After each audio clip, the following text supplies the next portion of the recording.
1절에서 13절까지의 말씀입니다. 사도행전 8장 1절에서 13절까지의 말씀입니다. 우리 다 함께 일어나셔서 하나님의 말씀을 함께 교독하면서 읽으면 좋을 것 같아요. 제가 한 절 읽고요, 여러분이 한 절 읽어주시면 좋겠습니다. 사도행전 8장 1절에서 13절까지의 말씀입니다. 그날에 예루살렘에 있는 교회에 큰 박해가 있어 사도 외에는 다 유대와 사마리아 모든 땅끝으로 흩어지니라. 사울이 교회를 잔멸할세 각 집에 들어가 남녀를 끌어다가 옥에 넘기니라. 빌립이 사마리아 성에 내려가 그리스도를 백성에게 전파하니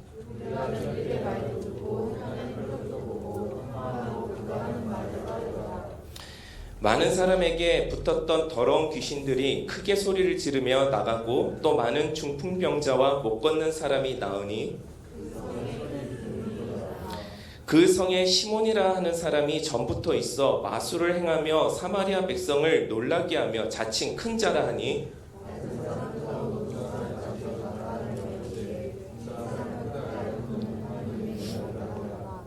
오랫동안 그 마술에 놀랐으므로 그들이 따르더니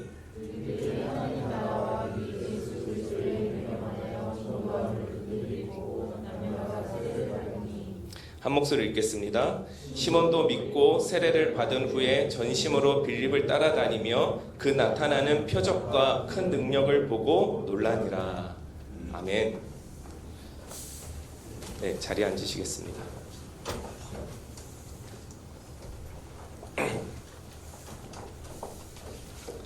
오늘의 이 본문을 보면은요,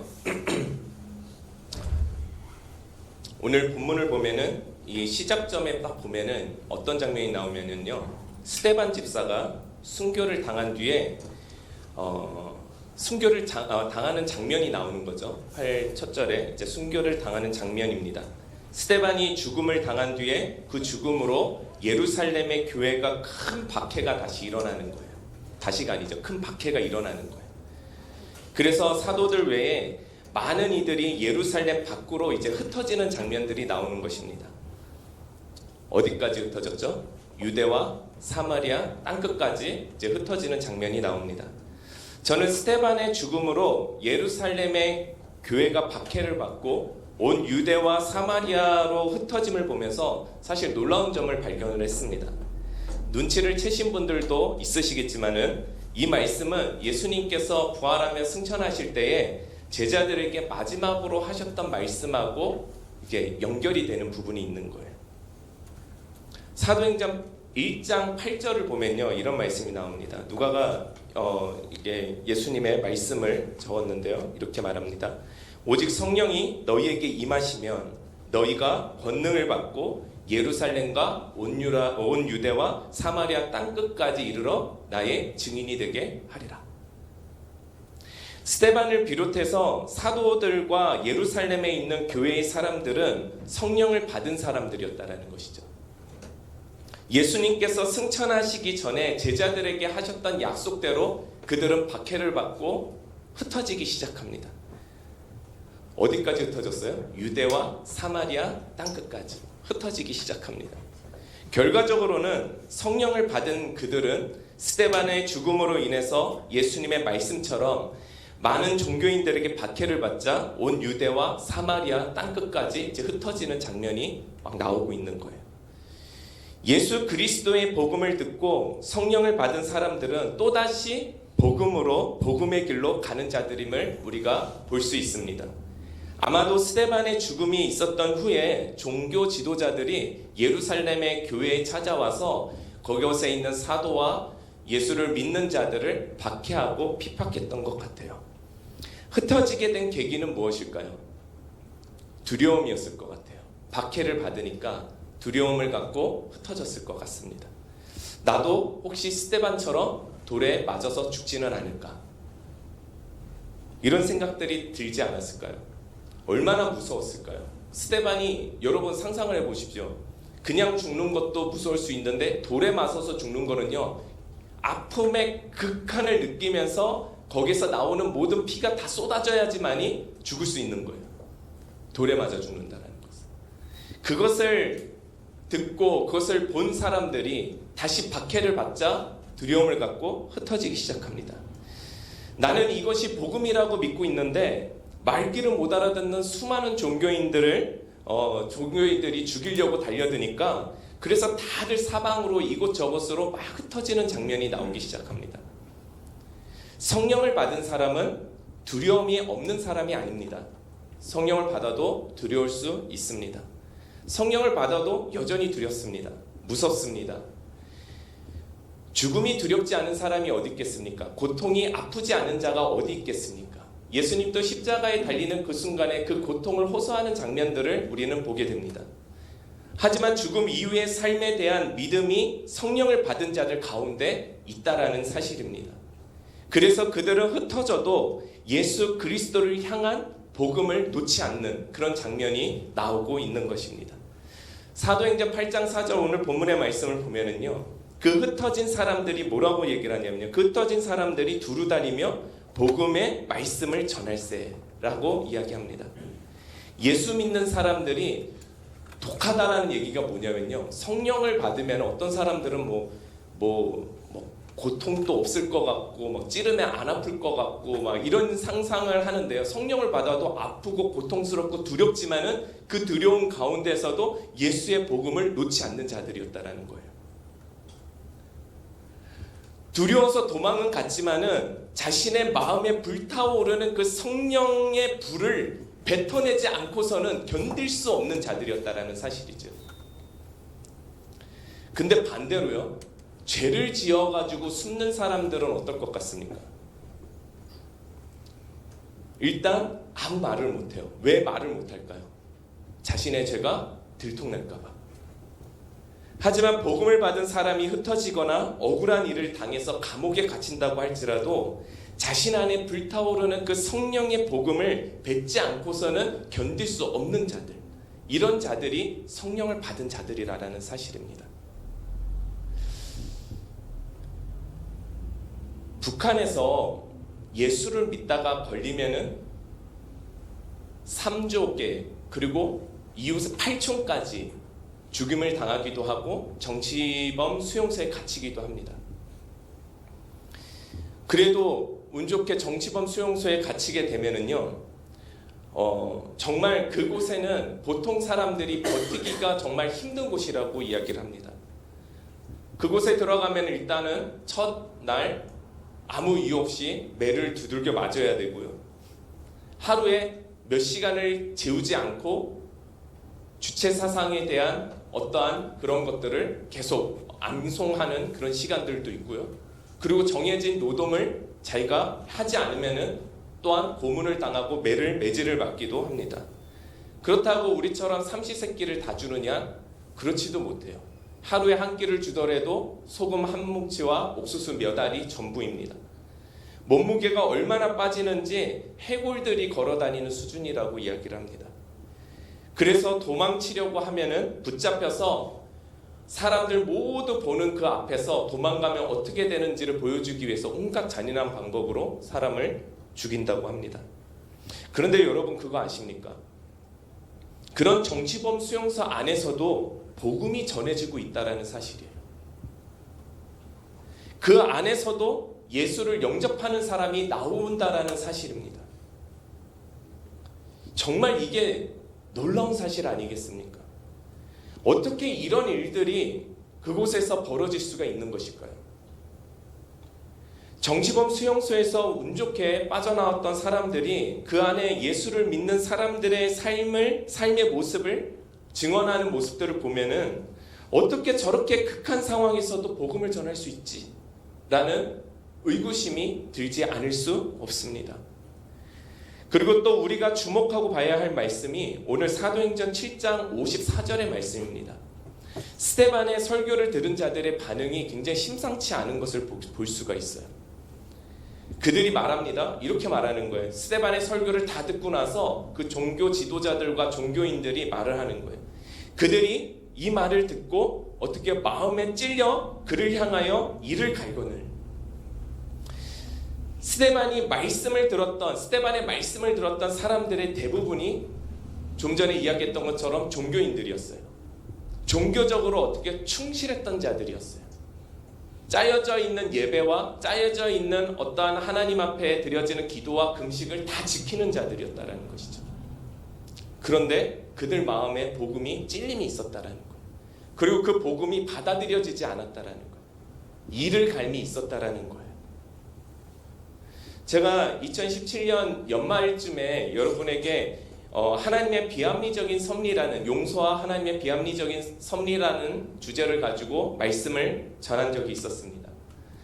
종교적인 사람들은 하나님의 이러한 비합리적 섭리를 볼 수가 없다라는 거예요. 말이 안 된다고 생각하는 거예요. 신선모독이라고 생각이 드는 거예요. 모든 일이 어떻게 해요? 본인들이 만들어져 있는 합리적인 방식 안에 다 들어와야 되는 거예요. 하나님의 역사와 하나님의 일들이 말이죠. 모든 게 합리적이어야 합니다. 자신이 설득되어야 합니다. 그렇지 않고서는 어떠한 것들을 받아들일 수가 없는 거예요. 여러분 근데 그걸 아십니까? 예수 그리스도의 부활의 사건 자체가 굉장히 비합리적인 섭리입니다. 이것을 우리가 어떻게 논리적으로, 어떻게 합리적으로 설명을 할 수가 있는 것일까요? 없어요.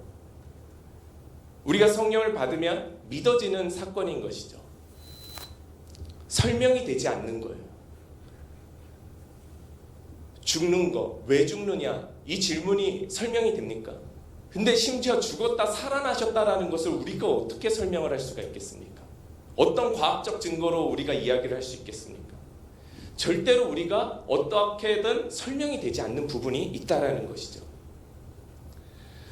세상에 똑똑하다라는 학자들이 성경을 베스트셀러로 뽑습니다. 성경 안에 있는 허구 같은 이야기들을 하지만은 믿지 못합니다. 그 이유가 무엇인지 여러분 알고 계십니까? 그 이유는 성경이 그들과 함께하지 않기 때문에 그래요. 성령이 그 비합리적인 사건을요 믿게끔 도와주시는 거예요.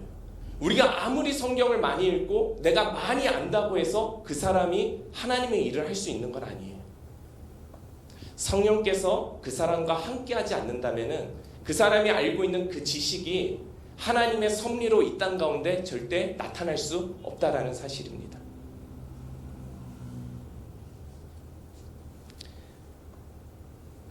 상식적으로 스데반이 죽었고 예루살렘 교회가 핍박을 받았고 흩어졌습니다. 그렇다면 숨죽여서 살아야 되는 것이 맞지 않습니까? 이것이 바로 상식일 거예요. 위험한 일이 있으면 숨어라. 나에게 해가 있는 것이 있으면 도망쳐라. 근데 죽음을 각오하고 말씀을 전한다라는 것이죠. 이것은 성령이 함께하지 않으면 일어날 수 없는 일이라는 사실입니다. 하지만 성령을 받은 하나님의 성도들은 다른 모습을 보이는 거예요. 오히려 흩어져서 그 마음에 불타오르는 예수 그리스도를 향한 그 복음을 숨길 수 없어서 목숨을 걸고서 그것을 뱉어내기 시작하는 거예요. 하지만 하나님의 이런 비합리적인 것 같고 때로는 신성모독이라고 느낄 만한 이런 복음을 들었던 그 당시의 종교인들, 종교 지도자들은 복음을 들었을 때 어떻게 반응을 했는지 우리가 한번 볼 수 있으면 좋을 것 같아요. 복음을 듣던 중에 마음에 찔림이 있어서 오히려 이를 갈았다라는 거예요. 분노를 금치 못했다라는 거예요. 사랑하는 우리 심플교회 성도 여러분, 우리는 정말로 성령을 받은 사람들입니까? 아니면 성령을 아직 받지 못한 사람들입니까?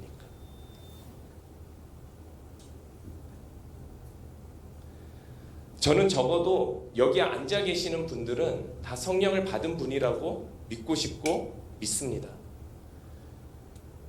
적어도 하나님의 말씀에 귀를 기울일 수 있는 귀가 있고 그 말씀대로 함께 살아가고자 하는 의지가 있다라고 생각이 듭니다. 하지만 혹시라도 하나님의 복음에 마음에 찔림이 있다면은 여러분 가운데 오늘 이 시간 가운데 하나님 하나님 저에게 성령을 내려주십시오. 성령을 부어주셔서 하나님의 그 비합리적인 섭리 가운데 나도 함께 동참할 수 있도록 도와주십시오. 나의 지성만을 믿는 것이 아니라 영성과 함께 겸비하여서 하나님의 일들을 하면서 살아갈 수 있는 내 삶을 하나님 허락하여 주시옵소서. 이렇게 기도할 수 있기를 축복합니다. 내가 성령을 받으면은 두려움을 이겨낼 수 있는 힘이 생깁니다. 두려움이 없다라는 게 아니에요. 다 두렵습니다. 하지만 성령을 받으면 어떻게 해요? 한번 넘어가 보지. 왜? 내 안에 뜨거운 그 성령께서 이끄시는 그 인도하심을 내가 받기 때문에 넘어갈 수 있는 그 힘이 내 가운데 생깁니다. 주님이 권능을 주사 모든 일을 넘어설 수 있는 용기를 주시는 거예요. 그리고 내가 해야 할 일에 대해서 분명한 목적의식이 생기기 시작하고 주님 나라의 소유된 백성으로 하나님 나라를 소망하게 된다는 사실입니다. 저는 우리 성도분들이 궁극적으로 이런 삶을 살아갈 수 있었으면 좋겠습니다. 많은 사람들이 모이는 교회도 좋지만은 적어도 여기에 계신 분들이 예수 그리스도의 말씀을 붙들고서 성령을 받아서 성령의 모습대로 흩어져서 하나님의 말씀을 증거하고 여러분의 삶 가운데에서 참된 예배자로서 살아낼 수 있었으면 좋겠습니다.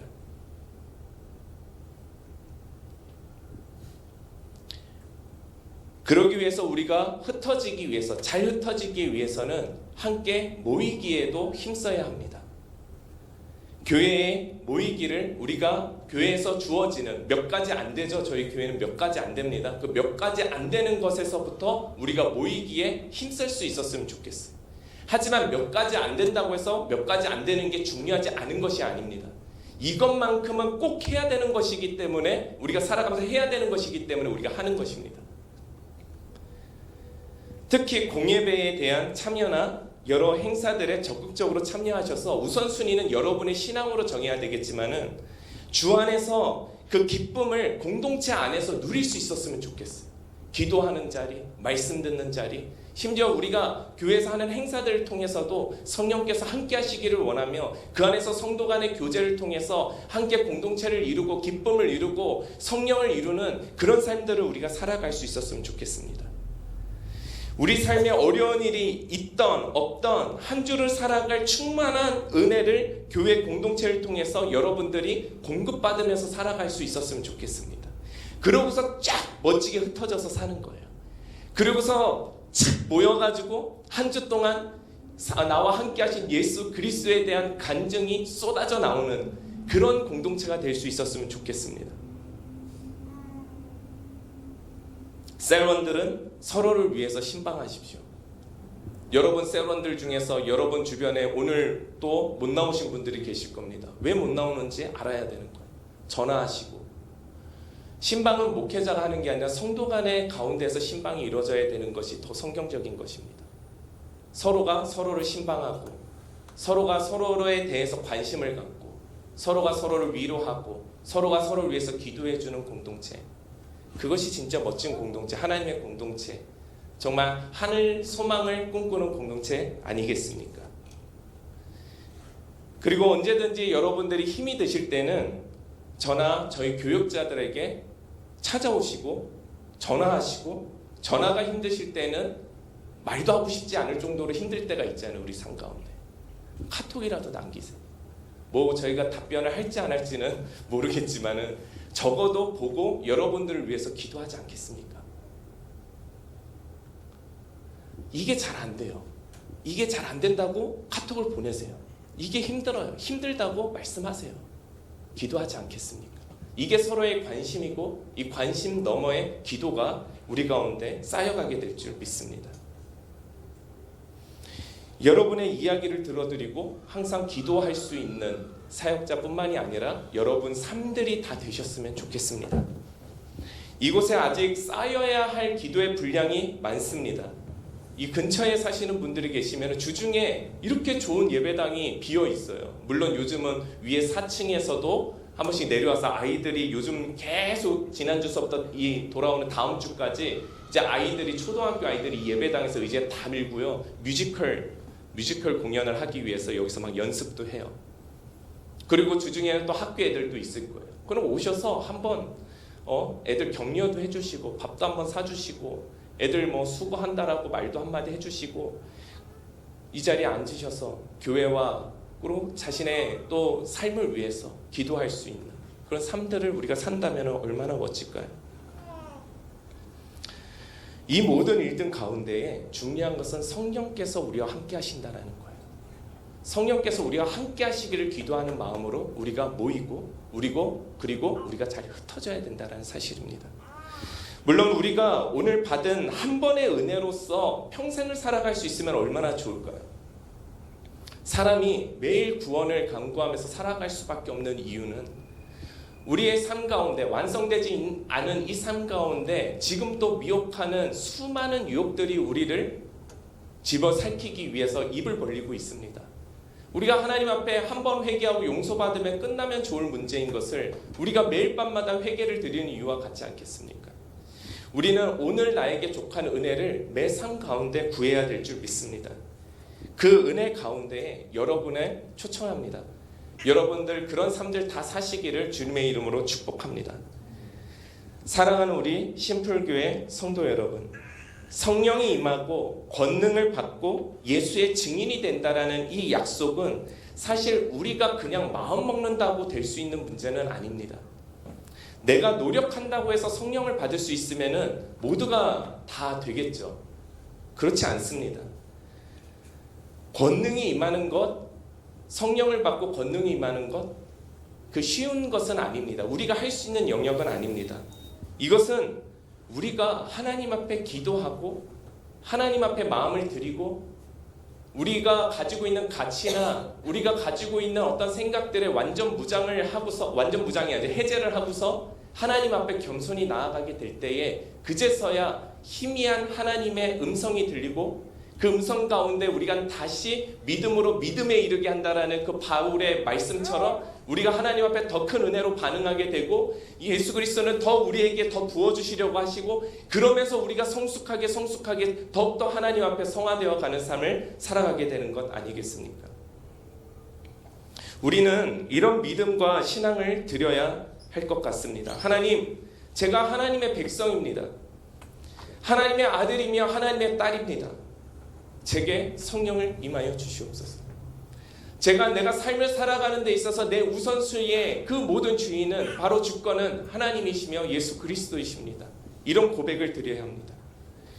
성령을 받으면은요, 복음의 삶을 살아가게 되는 거예요. 세상은 복음적 삶을 당연히 싫어합니다. 그래서 우리는 더욱더 복음의 삶을 살아가는 것에 있어서 주저할 수밖에 없습니다.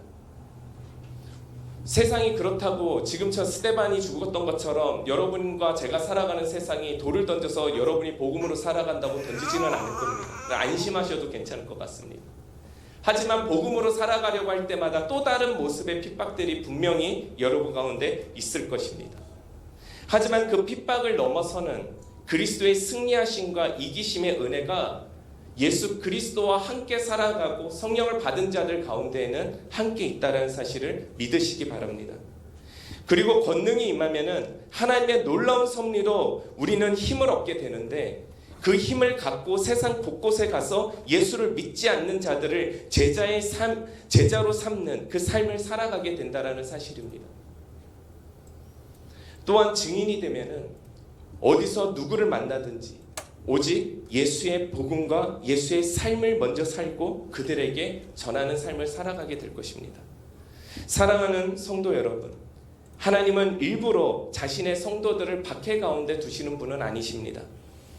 우리가 오늘의 본문을 통해서 보아야 할 점은 예루살렘 교회의 멸망이 아닙니다. 스데반 집사의 죽음이 아닙니다. 교회는 불타버릴 수 있습니다. 성도는 흩어질 수 있습니다. 만약 오늘 전쟁이 난다고 한번 생각해 보십시오. 이곳에 적군이 가득해서 이 예배당을 지키고 있다고 생각해 보십시오. 오면은 총살당한다고 생각해 보십시오. 여러분 중에서 여기에 진짜 오실 분들이 계십니까? 그렇다고 이 교회가 망하는 것이 아니라는 것이죠. 이 건물이 불타버린다고 교회는 망하지 않습니다. 성경은 말합니다. 내 이름으로 두세 사람이 모이면 내가 그들과 함께 하리라. 그래서 우리가 모이는 이 공간이 교회가 아니에요. 교회는 어떤 곳입니까? 예수를 믿고 예수를 따르는 두세 사람이 모인 어느 곳이든 그곳은 교회가 될 수 있다는 사실입니다. 교회는 사람이고 그리스도의 제자이며 바로 우리라는 사실입니다. 위험이 있다면 아마도 우리는 다른 곳에서 예배를 드리게 될 것입니다. 우리가 다 같이 모이지 않아도 서로의 안녕과 서로의 무사함을 위해서 기도할 것입니다. 그리고 믿지 않는 자들을 만나면 그들과 함께 또 다른 공동체를 이루며 살아가게 될 것입니다. 복음을 증거하게 될 것입니다. 이것이 교회예요. 내가 극한에 몰리게 될 때에 내 입에서 그 두세 사람과 나눌 수 있는 그 이야기들이 복음이라면 여러분은 교회인 것입니다. 하나님은 스데반을 죽인 사람들의 사악함을 통해서도 자신의 일을 이루시는 분이라는 사실을 믿으시기 바랍니다. 죄인이 승리한 것처럼 보여요. 사람들은 환호했을 거예요. 예수를 못 박아라 하면서 환호했을 거예요. 스데반을 죽인 자들이 영웅이 되고 예루살렘 교회를 불태우고 사람들을 핍박하고 내쫓을 때에 그들은 영웅이 됐을 거예요. 죄인들의 승리다 이렇게 이야기할 수도 있겠지만은 복음의 승리가 하나님의 성도들을 통해서 열방 곳곳에서 이루어졌다라는 사실을 오늘 본문에서 우리는 볼 수 있기를 바랍니다. 우리가 사는 인생도 마찬가지입니다. 나에게 주목하면은요, 나는 왜 이러지? 나는 왜 이렇게 되는 일이 없지? 나는 왜 이렇게 힘들까? 나는 왜 이렇게 고통받을 수밖에 없지? 왜 고난은 나한테만 자꾸 오는 것 같지? 자꾸 나에게만 주목하고 생각하면요, 납득이 되지 않고 해석이 되지 않는 아픔이고 고난이지만은 하나님과 하나님의 나라의 복음에 주목을 하게 되면은요, 결국 해석되는 과정들이 분명히 있다는 거예요. 그러니 여러분의 삶 가운데 어떤 고난이 있다 할지라도 너무 절망하지 않기를 주님의 이름으로 축원합니다. 그 절망의 상황을 하나님께서 만드시는 것은 아니지만은 그럼에도 우리 하나님은 그 악과 죄까지도 통치하시고 당신의 뜻을 이루어 가시는 분이라는 사실을 여러분 믿으시기 바랍니다. 하나님은 일시적인 권능을 이루시는 분이 아니에요. 한번 권능 줬으니까 니네 마음대로 살아 이렇게 말씀하시는 분이 아닙니다. 우리가 살아가는 험난한 과정을 믿음으로 살아갈 수 있는 힘을 주시는 그 권능이라는 거예요. 우리의 평생에 걸쳐서 우리에게 공급해 주시고 위로해 주시고 우리가 걸어가야 될 길과 방향과 목적을 갖게 해주시는 지혜가 바로 권능이라는 사실입니다. 우리의 논리와 우리의 지식과 우리의 합리성으로 도저히 생각할 수 없는 그 위로될 수 없는 일들이 우리의 성령님께서는 하나님의 섭리를 통해서 우리 가운데 실태례를 풀 수 있는 지혜를 주신다는 사실입니다. 그래서 더욱더 믿음에 이르게끔 하시는 분이 성령님이라는 사실입니다. 그래서 우리 믿는 언약의 백성들의 삶 가운데 어찌 큰 울음이 없을 수 있겠습니까? 우리 성령 하나님께서는 우리의 울음을 바꾸어 모두의 기쁨으로 이루어 가시는 분이심을 여러분 다 믿으시길 바랍니다. 나 개인의 울음을 나와 함께 공동체를 이루며 이 길을 걷는 우리 심풀교회 성도들 한 사람 한 사람들의 기쁨으로 다시 이루어 가시는 분이라는 사실을 여러분 믿으시기 바랍니다. 여러분이 고난을 받아서 고난에서 고난으로 빠진다면 누구에게도 기쁨을 줄 수 없습니다.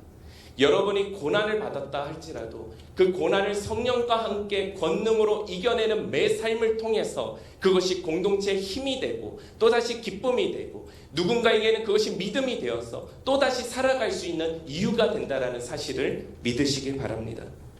스데반과 빌립은 그 당시에 7 집사 중에 한 사람들이었습니다. 스데반과 빌립 모두가 성령의 충만함과 정결함으로 살아가는 칭찬받는 하나님의 귀한 지체들이었습니다. 그러나 두 사람의 사역의 열매에는 많이 달라 보이는 것이 사실입니다. 빌립은 두루 다니면서 하나님의 표적도 보였고 빌립이 설교를 하면 많은 사람들이 빌립의 설교를 따라서 마음이 한 마음이 되고 빌립이 하는 말을 따르는 삶을 살았다고 합니다. 그리고 빌립이 지나가는 길에 귀신 들린 자들을 만나면은 그냥 귀신 들린 자들이 큰 소리를 내면서 두려워하면서 떠나가는 거예요. 중풍 걸린 사람, 걷지도 못하던 사람들이 빌립을 만나면 어떻게 돼요? 다 고침을 받는 거예요. 심지어 빌립이 하나님의 나라와 예수 그리스도에 대해서 전하고 전도하니까 두 남녀가 세례를 받는 일이 벌어지기 시작하고요. 사마리아인들에게는 우상처럼 여겨졌던 그 한 사람도 마술을 하면서 미혹하던 그 시몬이라던 그 사람도 결국은 빌립에게 세례를 받고 예수 그리스도를 영접하고 빌립을 따르는 삶을 살아가게 됐다라는 사실입니다. 스데반 집사와 빌립 집사, 이 두 사람의 사역은 사실은 똑같았어요.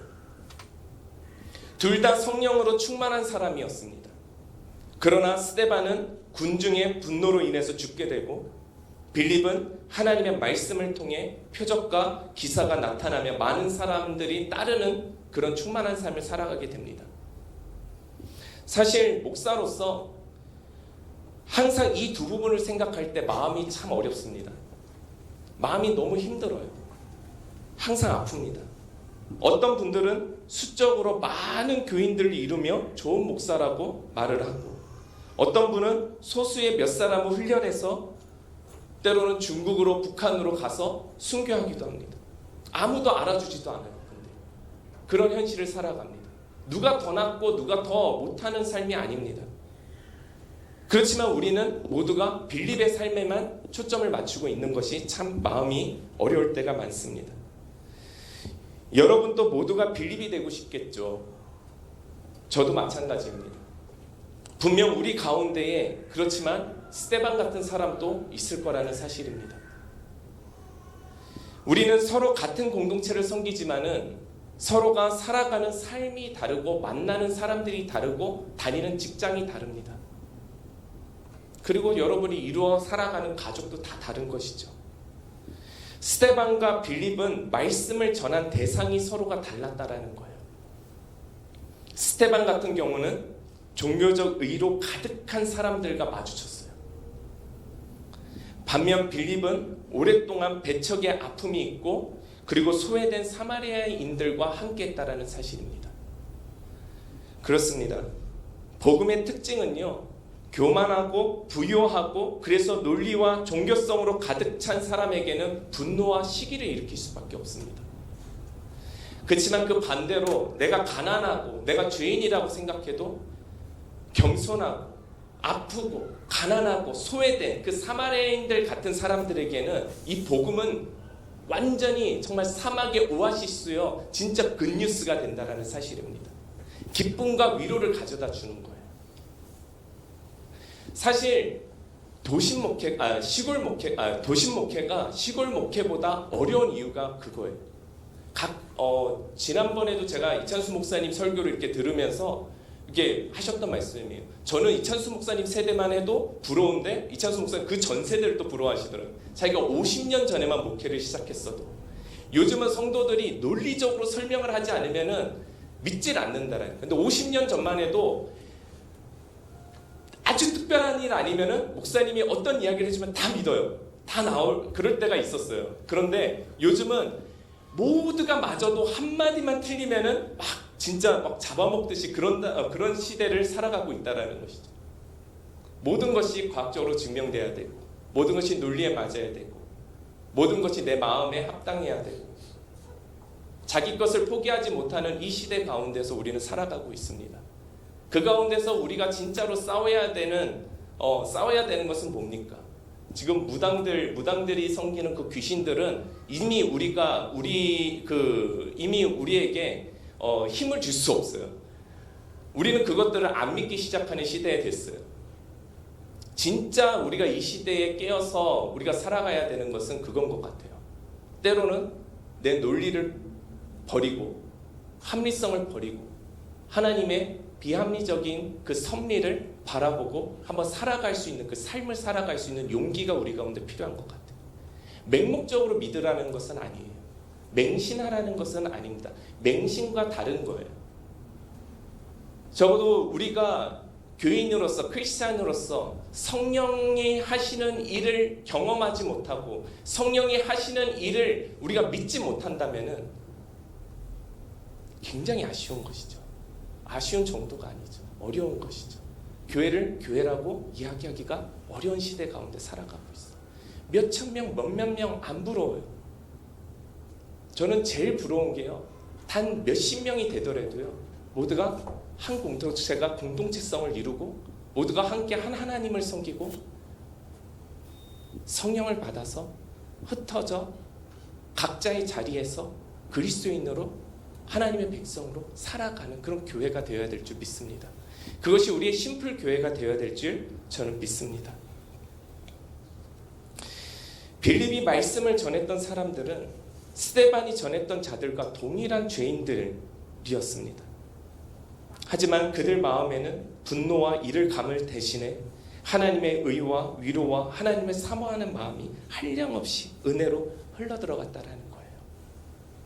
그래서 복음을 듣는 자의 삶에 따라서 양날의 날선 검이 될 수 있다는 사실입니다. 내가 어떤 삶을 살아가느냐에 따라서 완전히 이게 검이 될 수가 있다는 거예요. 그렇다면 복음이 무엇입니까? 복음이 무엇이고 복음의 궁극적 열매가 무엇인지 이 시점에서 우리가 궁금하지 않을 수가 없습니다.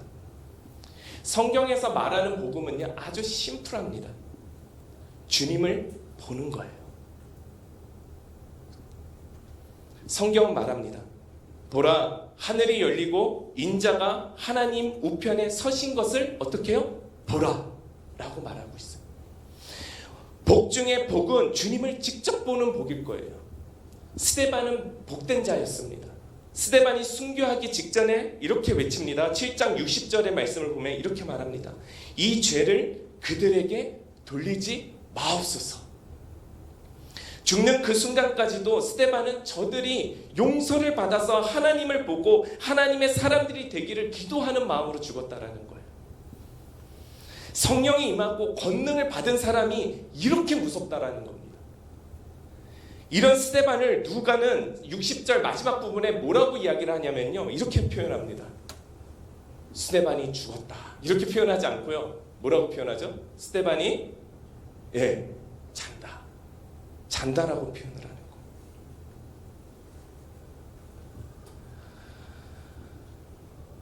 저는 누가의 마음을 알 것 같아요. 스데반은 죽었지만 죽은 게 아니었어요.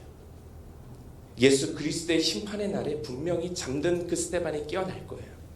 그래서 영원한 생명을 얻게 될 것입니다. 그런 스데반을 누가는 잔다 라고 표현을 했던 거예요. 사랑하는 우리 성도 여러분, 돌에 맞아 죽은 스데반이 불쌍합니까? 아닙니다. 진짜 불쌍한 사람들이 누군 줄 아십니까?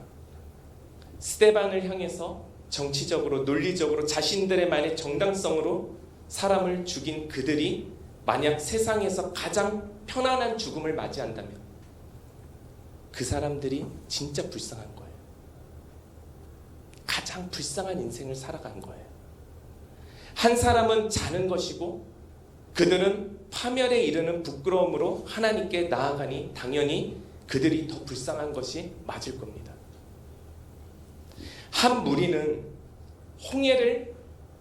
홍해가 갈라지듯이 바다 가운데를 육지 삼아서 걸어가는 삶을 살아가고요. 어떤 사람은 그냥 바다 한가운데를 그냥 들어가는 거예요. 누가 더 불쌍한 인생입니까? 바다를 육지 삼아 걸어가는 인생이 불쌍한 인생입니까? 바다인지도 알고 그 중간을 그 깊은 물로 끊임없이 들어가는 인생이 불쌍한 것입니까? 진짜 복음은 이겁니다. 우리의 삶에 이 시간에 선포할 수 있었으면 좋겠어요. 나에게 내가 복음으로 나아가는 데 있어서 방해되는 내 삶에 사단과의 화친을 끊는 것에부터 시작됩니다. 창세기 3장 15절의 말씀을 보면 이렇게 말합니다. 내가 너로 여자와 원수가 되게 하고 네 후손도 여자의 후손과 원수가 되게 하리니 여자의 후손은 네 머리를 상하게 할 것이요 너는 그의 발꿈치를 상하게 할 것이다 라고 하였습니다. 이 말씀은 예수 그리스도의 승리를 말하는 것입니다. 뱀은 예수 그리스도에게 약간의 해를 입히지만은 하지만 결국 예수님은 뱀의 머리를 밟아서 박살내서 승리하신다라는 뜻입니다. 우리의 가장 큰 삶의 유혹이 무엇입니까? 스데반을 죽인 종교인들과 같은 삶이 내 삶에 있습니까? 아니면 내가 이 삶을 살아가는데 돈과 만문 가운데 내 삶이 뺏겨 있지는 않습니까? 우선순위가 뺏겨 있지는 않습니까?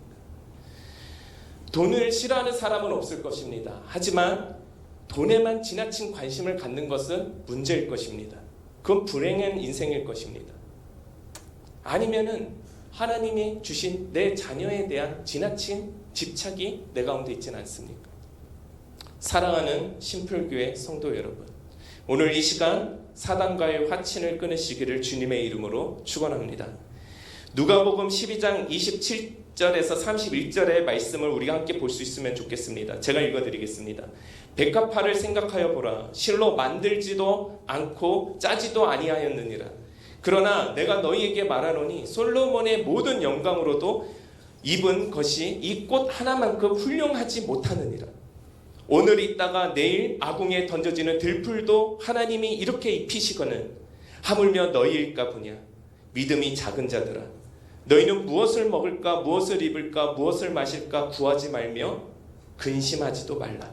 이 모든 것은 세상 백성들이 구하는 것이다. 너희 아버지께서는 이런 것이 너희에게 있어야 할 줄을 아느니라. 다만 너희는, 이게 중요한 거죠, 그의 나라와 그의 의를 구하라. 이런 것들을 너희에게 오히려 더하시리라. 우리는 하나님의 백성이라는 사실을 잊지 말아야 될 것 같습니다. 우리가 세상 사람들이 구하는 것을 구하는 것이 아니라 하나님께서 구하라 하신 것을 구하라 살아갈 때에 이 모든 것을 더하시는 분이 하나님이시라는 사실에 대해서 자족하고 감사한 마음으로 살아가야 될 줄 믿습니다. 우리가 예배 시작할 때에 주기도문을 드립니다. 오늘 하루 나에게 일용할 양식을 주옵시고. 우리는 이미 일용할 양식을 구하는 시대를 안 살고 있어요. 여러분들이 기도하지 않아도 세 끼는 먹을 수 있기 때문에 그것에 대한 감사가 없는 시대 가운데 살아가고 있어요. 사랑하는 성도 여러분, 우리는 하나님 나라의 백성입니다. 그럴 때 하나님께서 정말 우리가 백성으로서의 삶을 살아갈 때에 말씀하십니다. 내가 이 모든 것을 너에게 더하리라. 여러분은 이 말씀이 믿어지십니까? 저는 오늘 설교를 준비하면서 참으로 여러 가지 생각들이 제 가운데 있었습니다. 먼저는 마음을 굳게 먹고 살아야겠다라는 생각이 들었습니다. 세상에는 다양한 사람들이 많습니다. 아마 제가 복음을 전하다 보면은 여러 관점의 사람들을 만나게 될 것입니다. 조금 더 제 자신의 신앙을 성찰하며 살아가야 되겠다라는 생각이 들었습니다. 내가 스데반의 삶을 살아가던, 내가 빌립의 삶을 살아가던, 똑같은 복음의 삶을 살아가던, 어떤 사람이 나에게 오던, 이 모든 것을 통해서 받으실 영광은 오직 하나님이시고, 우리는 이곳에서 우리가 어차피 나중에 우리가 죽게 되면은 자는 삶을 살게 될 것이니 너무 이 땅에서 연연하고 열심히 할 것이 아니라 정말 그 관계들을, 하나님의 복음을 전하고 그 관계들을 잘 풀어내는 데에 좀 더 초점을 맞춰야 되겠다라는 생각이 들었습니다. 그리고 두 번째 생각은 이겁니다. 우리 심플교회 공동체의 복이 무엇일까 한번 생각해 보았습니다. 그 복에 조금 더 고정하여서 정확한 기준을 우리가 세워야 되겠다라는 생각이 들었습니다. 주님을 바라보는 공동체, 주님과 함께 삶을 누리는 공동체, 주님을 닮아가는 공동체, 이것이 우리 심플교회의 가장 큰 복일 줄 믿습니다. 우리 마음에 비교하는 마음을 버렸으면 좋겠습니다. 옆 사람이 나보다 좀 더 나은 것 같고, 나아가는 것 같고, 잘 사는 것 같고, 좀 더 덜 힘들 것 같고, 이런 비교의 마음을 내려버립시다. 내 마음속에 걸림이 되는 다른 사람의 외적인 승승장구에 대해서 너무 배아파하는 삶을 살지 맙시다. 여러분이 복음으로 충실할 때에 하나님은 스데반이던 빌립이던 주셨던 복은 동일하다는 사실을 믿으시길 바랍니다. 진짜 우리가 슬퍼해야 될 것이 무엇인 줄 아십니까? 진짜 우리가 슬퍼하고 눈물을 흘려야 될 것은 우리의 고난이 아니라, 우리의 슬픔이 아니라 내 안에 그리스도의 형상이 희미해져 가는 것을 두고 우리는 슬퍼해야 될 줄 믿습니다. 이것이 우리 공동체의 가장 큰 복이 될 것입니다. 그리스도의 형상이 더욱더 뚜렷한 삶, 그런 삶을 다 사시기를, 그리고 그런 삶을 살아가는 저와 여러분이 다 되기를 주님의 이름으로 축원합니다. 함께 기도하시겠습니다.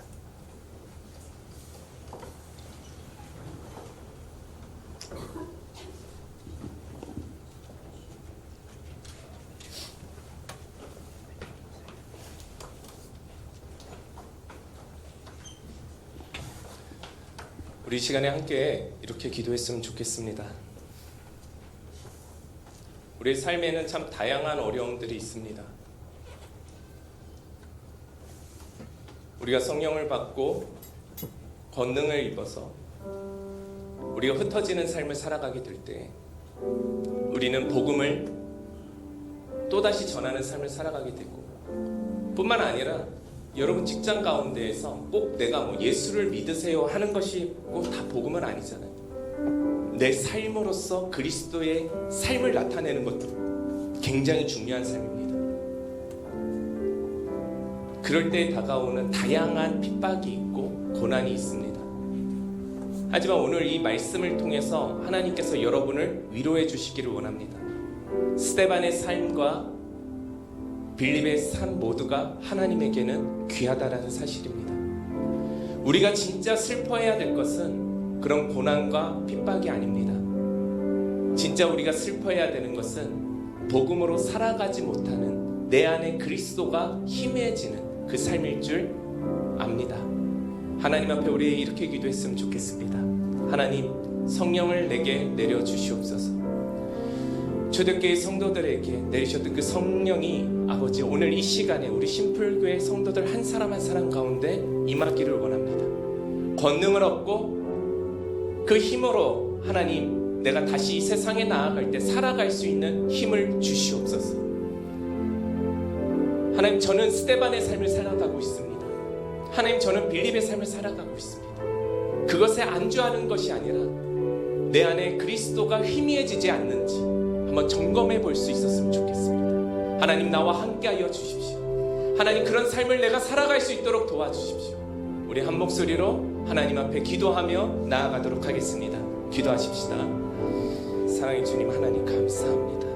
주님, 오늘 말씀 가운데 하나님 우리와 함께 하시는 거죠. 하나님 찬양. 하나님, 어려운 가운데 우리가 있습니다. 그 어려움 하나님 살아갈 수 있도록 하나님 도와주십시오. 하나님, 이 어려운 삶 가운데에서 이제는 우리가 스데반의 삶을 살던, 빌립의 삶을 살던, 우리가 주어지는 어떠한 예루살렘의 교회의 핍박에 우리가 집중하는 것이 아니라 내 삶에 희미해져가는 예수 그리스도의 슬퍼함이 우리 가운데 오히려 있었으면 좋겠습니다.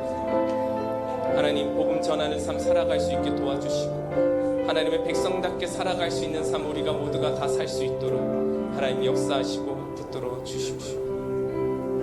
주의 성령이 오늘 이 시간에 우리 사랑하는 성도들과 함께하기를 원합니다. 그 성령이 우리와 동행하기를 원합니다. 우리가 어디를 있든지 우리의 마음과 생각을 지키면서 주 안에서 아버지 살아갈 수 있는 힘과 용기를 주옵소서. 주옵소서. 주옵소서. 우리 시간 한 번 더 하나님 앞에 기도하며 나아가겠습니다. 사랑의 하나님,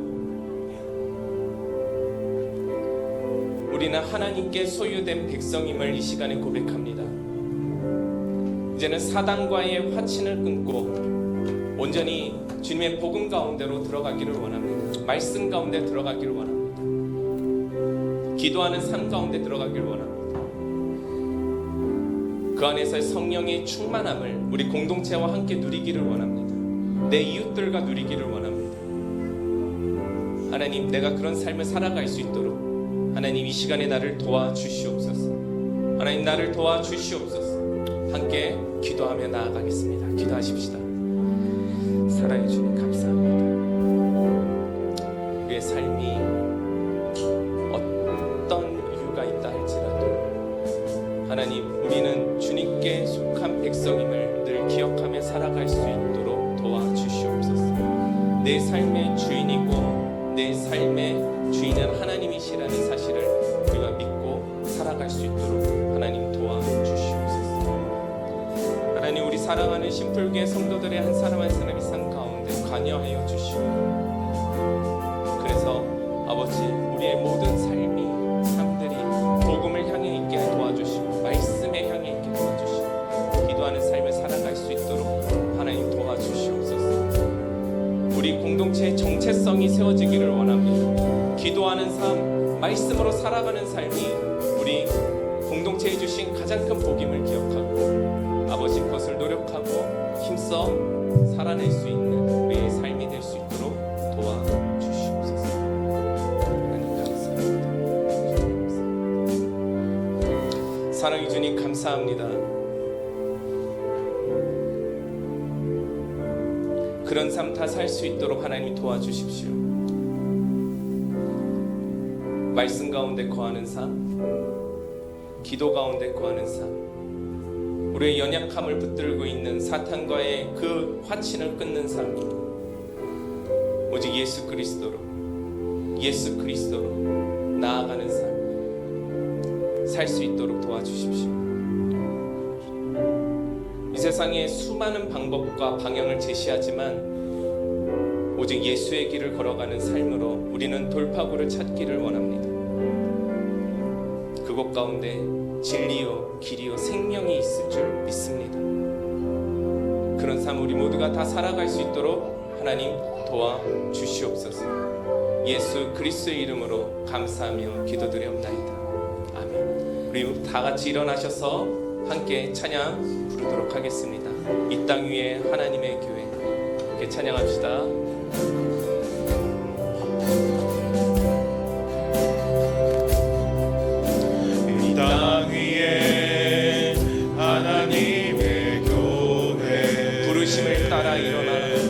부르심을 따라 일어나 거칠은 광야 외치는 소리로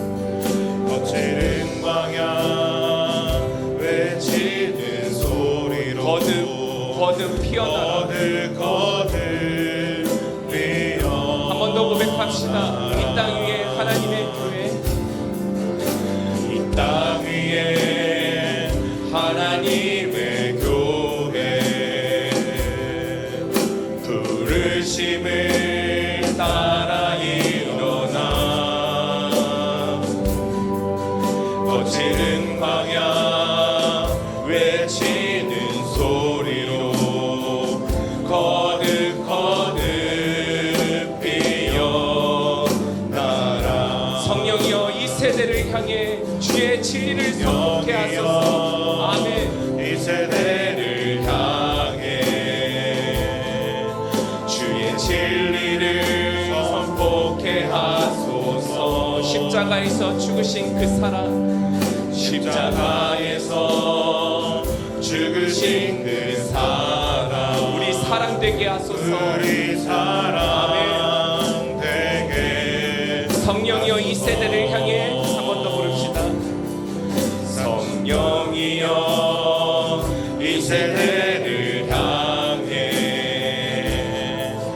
주의 진리를 선포케 하소서.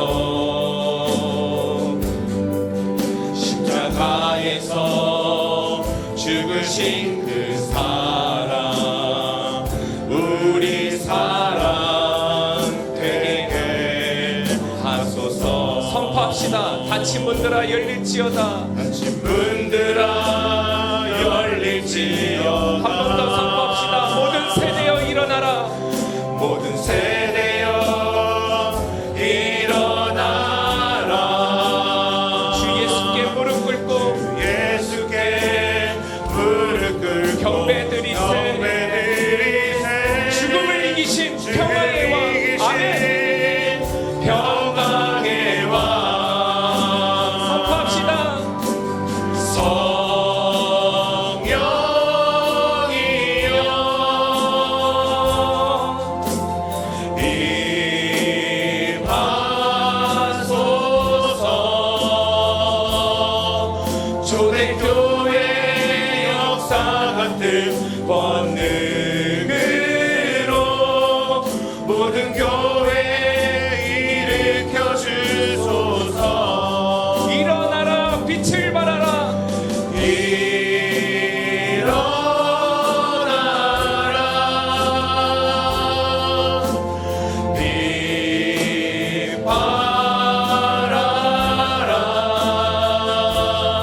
지금은 우리 주 예수 그리스도의 은혜와 하나님의 큰